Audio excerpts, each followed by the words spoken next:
اعوذ باللہ من الشیطان الرجیم، بسم اللہ الرحمن الرحیم۔ جیسا کہ ہماری سلسلہ واری گفتگو جاری ہے نیمہ شعبان کے حوالے سے اور امام زمان علیہ السلام کی ولادت کے حوالے سے، اور پیچھے جو ہم نے حصہ اول میں سوالات کیے تھے اس میں جو ہے نا سلسلہ جو چل رہا ہے سوالوں کا، اس میں جو آگے ہمارا جو سوالوں کا منبع ہے، جو سوال ہیں ہمارے، وہ ہم آغا مولانا مختار حسین جوہری صاحب سے کریں گے، اور یقیناً قبلہ بہت ہی اچھے انداز سے ان سوالوں کے جواب مومنین تک پہنچائیں گے۔ قبلہ السلام علیکم ورحمۃ اللہ وبرکاتہ۔ قبلہ جس طرح ہمارا جو سلسلہ چل رہا ہے، پہلے بھی ہم نے جو سوالات کیے گئے ہیں مومنین نے کیے، اور ہم نے آپ کے سامنے پیش کیے، اور آپ نے بہت ہی آسان انداز میں ان کے جوابات دیے ہیں۔ اسی سلسلے کو آگے چلاتے ہوئے ہم کچھ اور سوالات ہیں جن کے جوابات ہم آپ سے چاہتے ہیں، بلکہ مومنین چاہتے ہیں آپ سے، وہ یہ ہیں کہ قبلہ سب سے جو اہم جو سوالات کیے ہیں، جو پچھلے ہمارے حصے میں بھی سوال گزر چکا ہے، اس کو مزید ہم اس کو کھولتے ہوئے اس کی وضاحت چاہتے ہیں۔ وہ یہ ہے کہ غیبت صغریٰ میں جو امام کے وہ خوش نصیب نواب اربعہ تھے، جن کا پہلے ہم نے ذکر کیا غیبت صغریٰ میں تھے، تو وہ کون تھے، ان کے نام کیا تھے، کون خوش نصیب وہ نواب اربعہ تھے؟ جی، بسم اللہ الرحمن الرحیم وبہ نستعین۔ بہت بہت شکریہ ہے، خدا مزید آپ کے اس عمل میں اور علم کو پہنچانے کا یہ صدقہ جاریہ میں مزید اضافہ فرمائے۔ بہت شکریہ آپ کا پھر بھی ہم تہ دل سے شکریہ ادا کرتے ہیں کہ آپ نے پھر ان سوالاتوں کے جواب پیش کرنے میں تعاون فرمایا ہے، تو صدقہ جاریہ میں شریک ہونے کا شرف بخشا ہے۔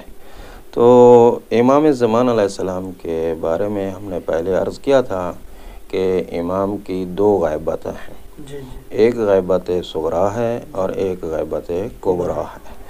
غیبت صغریٰ میں امام علیہ السلام نے کچھ چند اصحاب میں سے بھی ہیں یا غیر اصحاب میں سے بھی ان کو شمار کیا جا سکتا ہے کہ نواب اربعہ میں سے ہیں، تو وہ خوش قسمت اصحاب تھے جو امام کی صحبت میں بھی رہے، نائب خاص بھی بنے۔ خدا ان کے توفیقات علم سے ہمیں حاصل کرنے اور اس پر عمل کرنے کی توفیق نصیب فرمائے۔ تو ان میں سے امام علیہ السلام کے پہلا نائب جو ہے نا عثمان بن سعید ہے، ٹھیک۔ دوسرے ان کے بیٹے ہیں عثمان کے، وہ ہے محمد بن عثمان سعید ثمری۔ تیسرے امام کے نائب، یہ وہ سلسلہ ہے کہ ایک نائب کا وقت جب ختم ہو جاتا تھا، یعنی موت تو ہر کسی کو آنی ہے، موت حق ہے، تو جیسے ایک کا وقت اختتام پہ ہو جاتا تھا، موت واقع ہونے والی ہوتی تھی، تو امام علیہ السلام اس کے بارے میں فرما دیتے تھے کہ فلاں تاریخ کو تو اس دنیا سے چلا جائے گا، اور اپنے بعد فلاں نائب کو بنا لینا اپنا جانشین۔ یعنی یہ امام کے حکم سے نائب بنتا ہے؟ جی بالکل یہ سلسلہ، یہ تو ہمارا عقیدہ ہے، جیسے آپ بھی جانتے ہیں کہ خدا نے اس دنیا میں جتنی مخلوق خلق کی ہے اس کی ہدایت کا ذمہ خود ہی اٹھایا ہے، تو ہادی جب بھی آتے ہیں تو خدا کی طرف سے انتخاب شدہ ہوتے ہیں، اور جب خود اللہ کی طرف سے انتخاب شدہ ہوتے ہیں تو وہ بھی چاہتے ہیں کہ ہم مشیت الہی کے ذریعے سے ہی انتخاب آگے بڑھائیں۔ تو امام علیہ السلام نے پہلے نائب بنایا عثمان بن سعید کو، پھر محمد بن عثمان جو ان کے بیٹے تھے ان کو بنایا تھا۔ تیسرے نائب امام علیہ السلام نے حسین بن نوبختی کو بنایا تھا، وہ بھی امام علیہ السلام کے تیسرے نمبر پہ نائب بنے۔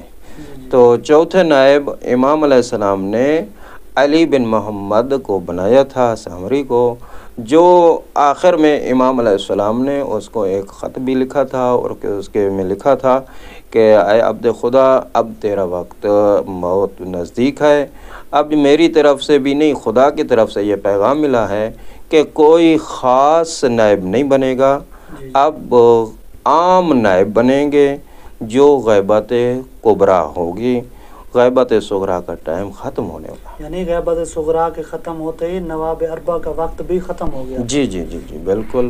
یعنی اسی کے حکم کے ذریعے سے امام نے اسی آخری نائب کو یہ پیغام بھی دے دیا کہ حکم الہی یہی ہے کہ ابھی خاص نہیں بنانے، کوئی شرائط ہیں جو شرائط کے ساتھ مطابق اترے گا وہ ہمارا نائب بن سکتا ہے.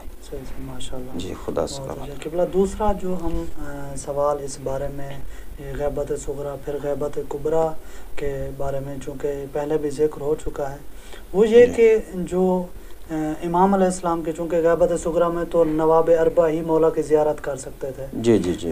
لیکن نواب یعنی جو غیبت کبریٰ آ گئی جب تو اس میں کوئی مختص نائب تو نہیں تھا. جی بالکل. تو اب مولا کی زیارت اگر کوئی کرنا چاہتا ہے تو غیبت کبریٰ میں کس طرح مولا کی زیارت کر سکتا ہے؟ جی بالکل، آپ کا بہت اچھا سوال ہے کہ یعنی غیبت صغرا میں امام سے تو نائب خاص کی ملاقات ہوا کرتی تھی. اب غیبت کبریٰ آ گیا ہے، یعنی ایسا زمانہ آ گیا ہے کہ جس کی حد معین نہیں ہے اور نائب بھی خاص معین نہیں ہے کہ جس کے پاس مومنین جائیں کہیں کہ بھی مولا کی زیارت کرتا ہو. بالکل احسن. تو اسی طرح یعنی کافی ایسے واقعات ہیں کہ امام علیہ السلام کی زیارت کے اقسام ہیں. ایک زیارت ہے ایسی کہ جیسوں کو ہم ایک دوسرے کو جیسے دیکھ رہے ہیں، مشابہت روبرو جس کو کہتے ہیں. ایک ہوتی ہے شہود و عرفانی حالت میں، یعنی ایسے عملات ہیں جس عمل کرنے کے بعد جو ہے نا الہام ہوتا ہے یا ایسی کیفیت ہوتی ہے کہ جس میں انسان امام علیہ السلام کی زیارت کر سکتا ہے.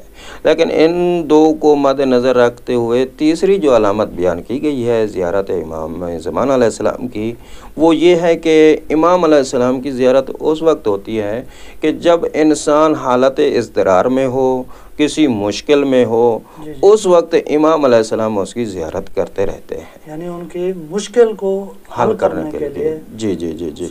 تو اسی طرح آپ کے سامنے ہی ہے کہ یہ روایات جو آپ کے سامنے ہیں، قرآن مجید نے بھی اس کا واقعہ کیا ہے، ذکر کیا ہے کہ حضرت یوسف نبی کے جو بھائی تھے مصر میں جب آتے ہیں تو حضرت یوسف نبی کے ساتھ ہی بیٹھے ہوتے ہیں لیکن پہچان نہیں سکتے ہیں.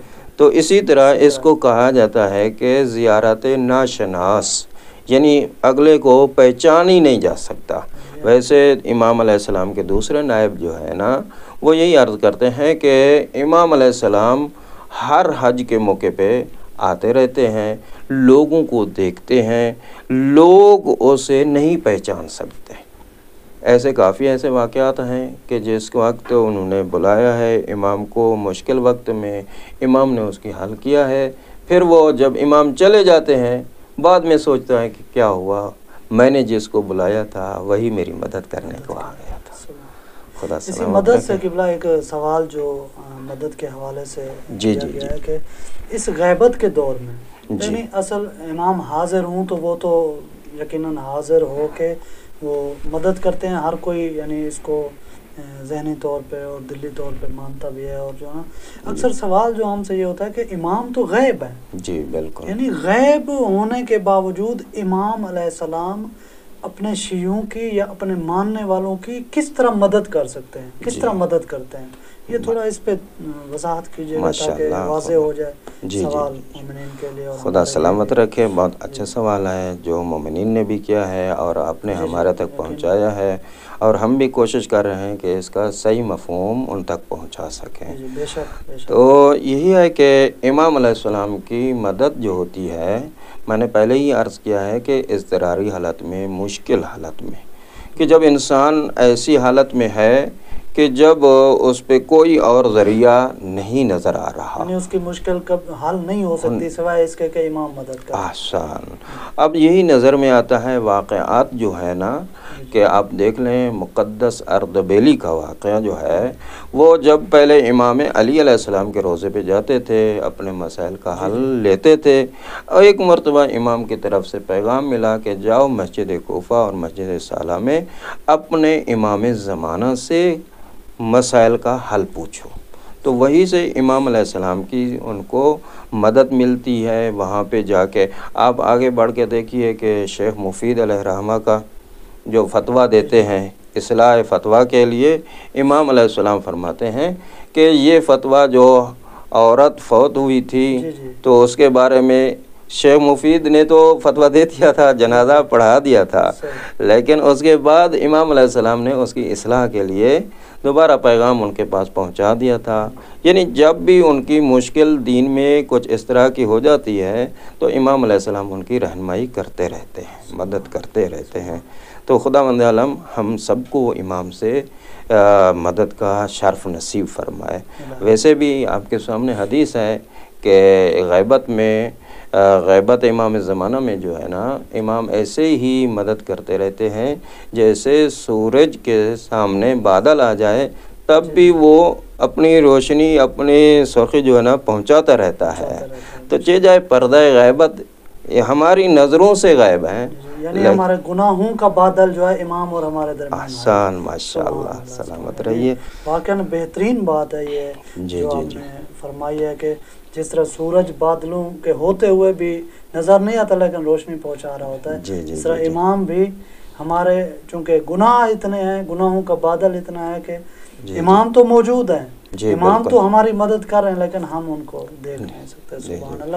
قبلہ اسی جو نا سلسلے کو آگے جاری رکھتے ہوئے جو ایک اور سوال ہے جو بہت اہم سوال ہے، جس طرح مطلب باقی ائمہ علیہ السلام تو یعنی ہر امام جب جاتا ہے تو اس کا جو بیٹا ہوتا تھا امام خدا کی طرف سے معین ہوتا تھا، وہ جوان ہوتا تھا اور ظاہری طور پہ جس طرح ہم کہہ سکتے ہیں عوامی الفاظ میں تو امام اس کو نائب بنا دیتے، یعنی اگلا امام مقرر کر دیتے تھے۔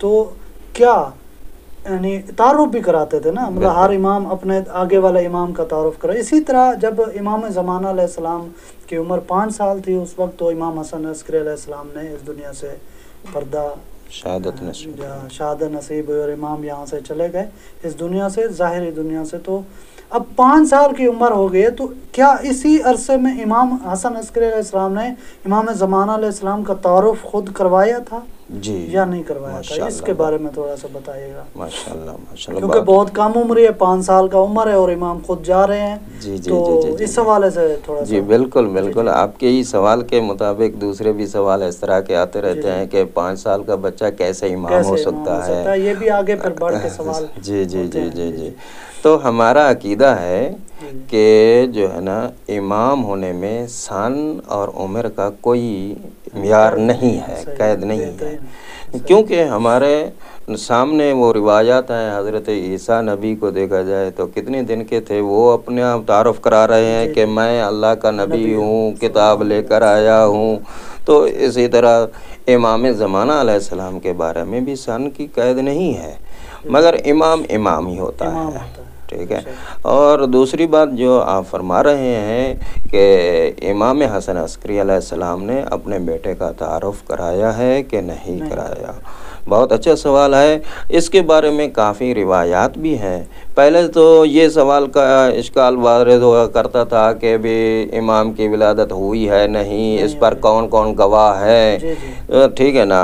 اسی گواہی کے لحاظ سے خود امام حسن عسکری علیہ السلام کے وہ اصحاب بھی تھے اور وہ دایا خاتون بھی تھی اور کافی ایسے گھر والے افراد بھی تھے جو امام کی ولادت کے گواہ تھے، ٹھیک ہے۔ اسی کے بعد پھر امام علیہ السلام کا تعارف آ جاتا ہے، تو امام حسن عسکری علیہ السلام کے زمانے میں خود امام نے تعارف کرایا ہی تھا اپنے بیٹے کا۔ وہ کیسے کہ محمد بن عثمان سعید، وہ کہتے ہیں پہلا نائب تھا امام، دوسرا نائب تھا، یعنی پہلے نائب کا بیٹا جو تھا، جی وہ روایت نقل کرتے ہیں کہ میں اور میرے ساتھ 40 آدمی تھے، تو ہم امام علیہ السلام کی خدمت میں گئے اور امام علیہ السلام کی زیارت کرنے کے بعد ہم نے یہی سوال کیا کہ آیا مولا آپ کے بعد جو ہے نا ہمارا امام کون ہوگا؟ تو امام علیہ السلام گھر گئے اور ایک تقریباً وہ روایت تو اسی طرح کی ہے کہ 3 سال کے شہزادے کو لے کر آئے اور کہا کہ یہ میرے بعد امام برحق اور پیشوائے تمہارا یہی ہوگا، امام یہی ہوگا میرے بعد اور اسی کی اطاعت تم نے کرنی ہے۔ یعنی جب امام 3 سال کے تھے تو اسی وقت ہی مولا نے اپنے ماننے والوں کو تعارف کرا دیا تھا کہ یہی آپ کا امام ہو. جی جی جی جی جی جی بالکل. میں اسی کی روایت کی اور تائید کرنے کے لیے یہی سوال ہوتا ہے کہ وہی پھر سوال کرتا ہے کہ مولا یہ تو بچہ ہے، ہم اس کو کیسے سمجھیں؟ تو یہی امام نے فرمایا کہ اس بچے کو تم مد نظر نہیں رکھو. یعنی امام سے سوال کرنے کا مقصد کچھ عوام تک پہنچانے کا بھی ہوتا ہے کہ بعد میں آنے والے کوئی اس طرح کے سوالات اٹھا سکتے ہیں. تو یہ کیسے ہو سکتا ہے؟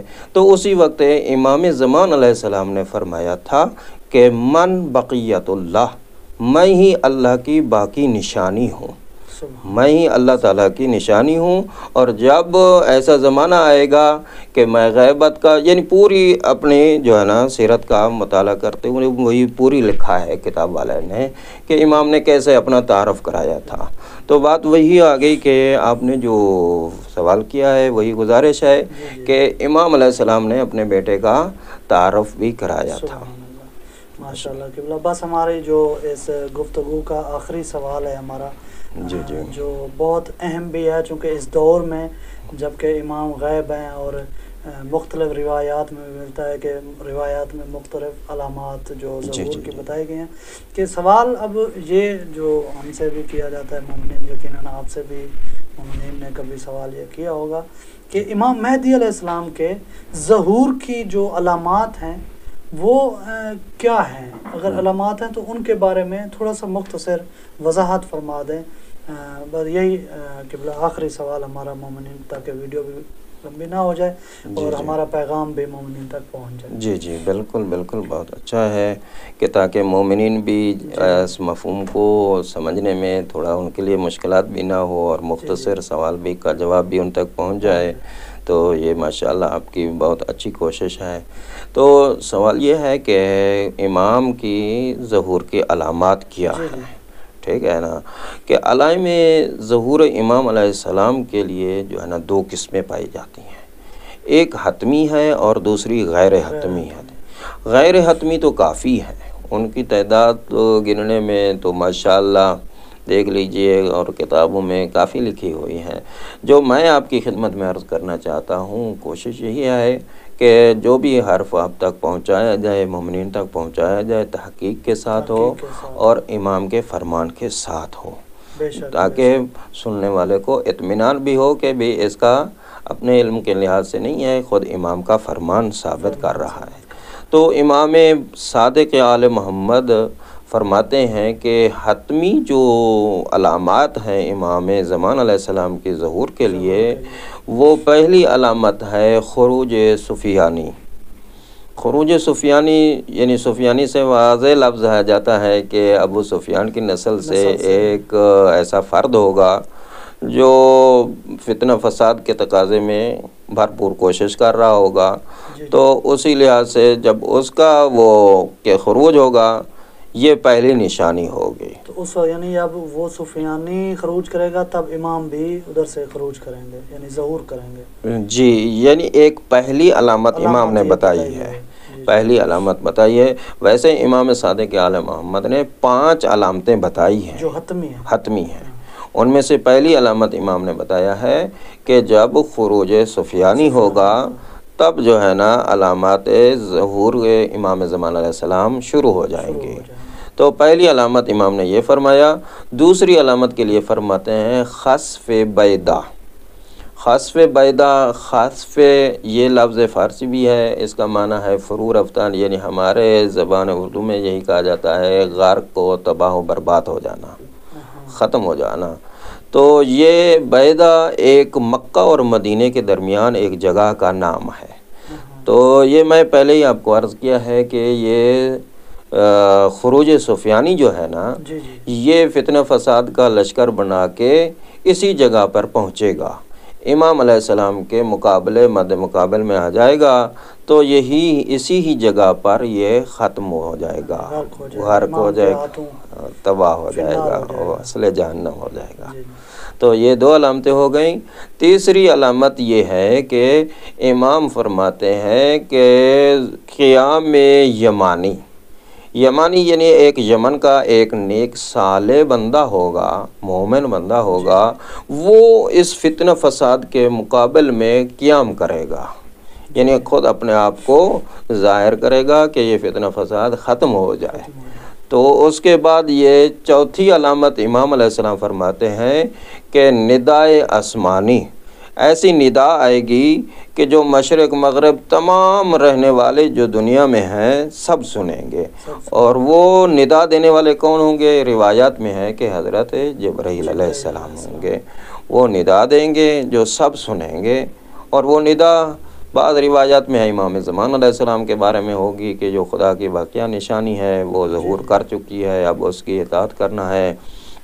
اسی طرح امام علیہ السلام نے پانچویں جو نشانی بتائی ہے کہ وہ یہ ہے کہ قتل نفس زکیہ، یعنی یہ ایک ایسا بے گناہ فرد جو نیک و صالح ہوگا اس کو قتل کیا جائے گا۔ کہاں؟ مسجد حرام بین رکن و مقام کے درمیان میں، یعنی رکن و مقام جو خانہ کعبہ کے نزدیک جو ہیں اطراف میں، اسی جگہ پر اس بیچارے کو بے جرم و خطا جو ہے نا قتل کیا جائے گا۔ اور روایت اتنے حد تک ہے کہ اس کے شہید ہونے کے بعد 15 دن بعد امام علیہ السلام کا ظہور ہو جائے گا۔ دن بھی بتائے گئے ہیں کہ اس کے شہید ہونے کے 15 دن بعد جی امام کا ظہور ہو جائے گا۔ تو اسی لحاظ سے علائم حتمی جو امام علیہ السلام نے بتائی ہیں کہ یہ 5 علامتیں ہیں، خروج سفیانی ہے، خسف بیدا ہے، اور قیام یمانی ہے، ندائے آسمانی ہے، اور قتل نفس زکیہ ہے۔ یہ علامتیں امام نے بتائی ہیں کہ اگر یہ علامتیں ظاہر ہونا شروع ہو جائیں تو سمجھو امام علیہ السلام کا ظہور ہونے والا ہے۔